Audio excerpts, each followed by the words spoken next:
ओम नमः शिवाय। सावन के दूसरे सोमवार पर आज सुनेंगे सावन सोमवार की व्रत कथा।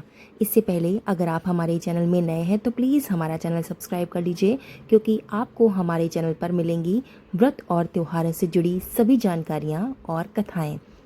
तो अगर वीडियो पसंद आए तो इसको लाइक और शेयर करना ना भूलिएगा और कमेंट में ओम नमः शिवाय ज़रूर लिख दीजिएगा।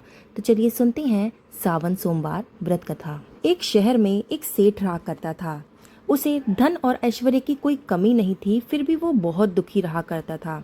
उसके दुख का कारण था कि उसके कोई पुत्र नहीं था। पुत्र प्राप्ति के लिए वो प्रत्येक सोमवार को व्रत रखता था और पूरी श्रद्धा भक्ति के साथ शिव जी के मंदिर में जाकर भगवान गौरी शंकर का पूजन किया करता था। उसके भक्ति भाव से दयामयी पार्वती जी द्रवित हो गईं और एक दिन अच्छा अवसर देखकर उन्होंने शिव जी से विनती की कि हे स्वामी, ये नगर का सेठ आपका परम भक्त है, आपकी नियमित रूप से पूजा करता है और व्रत रखता है, फिर भी पुत्र के अभाव में ये दुखी रहता है।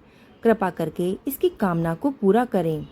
दयालु पार्वती की ऐसी इच्छा को सुनकर भगवान शंकर ने कहा कि हे पार्वती, ये संसार कर्म भूमि है, इसमें जो जैसा कर्म करता है उसको वैसा ही फल मिलता है। इस साहूकार के भाग्य में पुत्र का सुख नहीं है। शंकर जी के इनकार से पार्वती जी निराश हो गईं। उन्होंने शंकर जी से तब तक आग्रह करना जारी रखा जब तक कि उस साहूकार को उन्होंने पुत्र सुख देने के लिए तैयार नहीं हो गए। भगवान शंकर ने पार्वती जी से कहा कि यदि तुम्हारी इच्छा है तो मैं इसे पुत्र प्राप्ति का वरदान दे देता हूँ, किंतु इसकी पुत्र की आयु केवल 12 वर्ष की ही होगी। इसके बाद सेठ के स्वप्न में आकर भगवान शिव कहने लगे कि तुम्हारे एक पुत्र होगा, लेकिन उस पुत्र की आयु केवल 12 वर्षों की ही होगी। पुत्र प्राप्ति की बात सुनकर सेठ बहुत खुश हुआ, लेकिन उसके पुत्र की आयु केवल 12 वर्षों की ही थी। ये सुनकर सेठ बहुत दुखी भी हुआ। समय आने पर सेठ को सर्व सुख संपन्न पुत्र रत्न की प्राप्ति हुई। सब और खुशियां मनाई गईं। नगर सेठ को बधाई दी गईं, लेकिन सेठ की उदासी में कोई कमी नहीं आई, क्योंकि वो जानता था कि उसका पुत्र केवल 12 वर्षों के लिए ही उसे प्राप्त हुआ है। उसके बाद काल उसके पुत्र को मुझसे छीन लेगा। इस पर सेठ ने सोमवार का व्रत और गौरी शंकर की पूजा हवन यथाविधि पहले की तरह करना जारी रखा। जब बालक 11 वर्षों का हो गया तो वह पूर्ण युवा जैसा लगने लगा। फलतः सभी चाहने लगे कि उसका विवाह कर दिया जाए। सेठानी का भी यही आग्रह था, किंतु सेठ पुत्र के विवाह को तैयार नहीं हुए। उसने अपने साले को बुलवाया और आदेश दिया कि वो पर्याप्त धन लेकर पुत्र सहित काशी के लिए कूच करे और रास्ते में भजन तथा दान दक्षिणा देता हुआ फिर काशी पहुंचकर सर्व विद्या में पूर्ण बनने का प्रयास करें। मामा भांजे काशी के लिए रवाना हुए। हर पड़ाव पर वे यज्ञ करते, ब्राह्मणों को भोजन कराते और दान दक्षिणा देकर दीनहीनों को संतुष्ट करते हुए इसी प्रकार वो काशी की ओर बढ़ रहे थे कि नगर में उनका पड़ाव वहां पड़ा जहां पर नगर के राजा की कन्या का विवाह हो रहा था। बारात आ चुकी थी, किंतु वर पक्ष वाले भयभीत थे, क्योंकि उनका वर एक आंख से काना था। उन्हें एक सुंदर युवक की आवश्यकता थी। गुप्तचरों से राजा को जब सेठ के पुत्र के रूप गुणों की चर्चा का पता चला तो उन्होंने विवाह के पूरा होने तक लड़का यदि दूल्हा बना रहेगा तो उन दोनों को बहुत सारा धन देंगे और उनका एहसान भी मानेंगे, ऐसा कहकर उन दोनों को मना लिया गया। नगर सेठ का लड़का इस बात के लिए राजी हो गया। कन्या पक्ष के लोगों ने राजा की पुत्री के भाग्य की बहुत सराहना की कि उसे इतना सुंदर वर मिला है।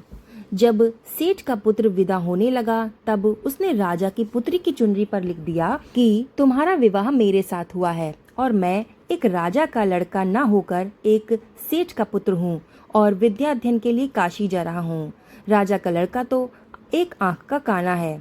राजा की लड़की ने अपनी चुनरी पर ये सब कुछ लिखा हुआ देखा तो उसे पढ़कर वो विदाई के समय काने लड़के के साथ उसने जाने से इनकार कर दिया। इसके बाद बारात वहां से अपमानित होकर वापस लौट गई।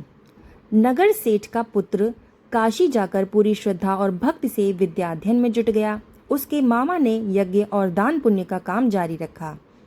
जिस दिन लड़का पूरे 12 वर्षों का हो गया उस दिन भी उन्होंने अन्य दिनों की तरह यज्ञ आदि किए। तभी उसकी तबीयत खराब हो गई।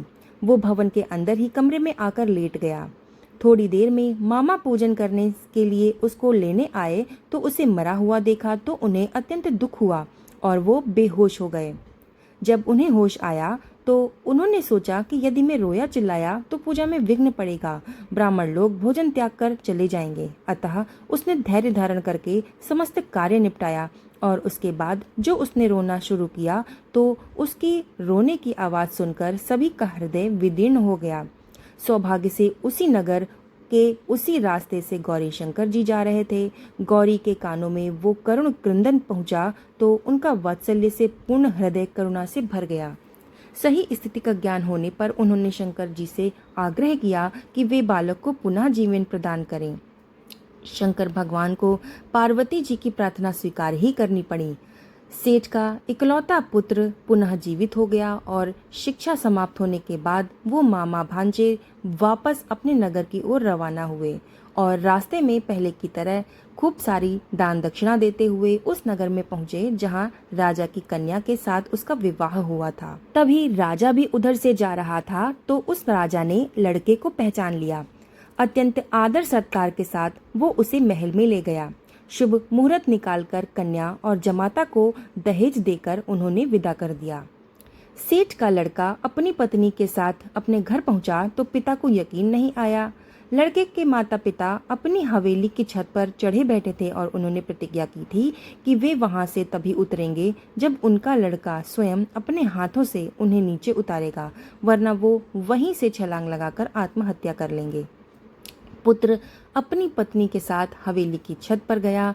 वहां जाकर माँ बाप के चरण स्पर्श किए। पुत्र और पुत्र वधू को देखकर सेठ और सेठानी को अत्यंत खुशी हुई। उन्होंने तत्काल भगवान शिव और माता पार्वती को बहुत बहुत धन्यवाद दिया। सबने मिलकर उत्सव मनाया।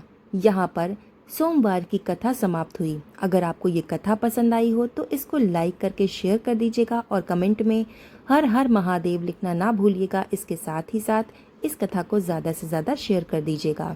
तो मिलते हैं ऐसी ही सुंदर कथा के साथ, तब तक के लिए धन्यवाद।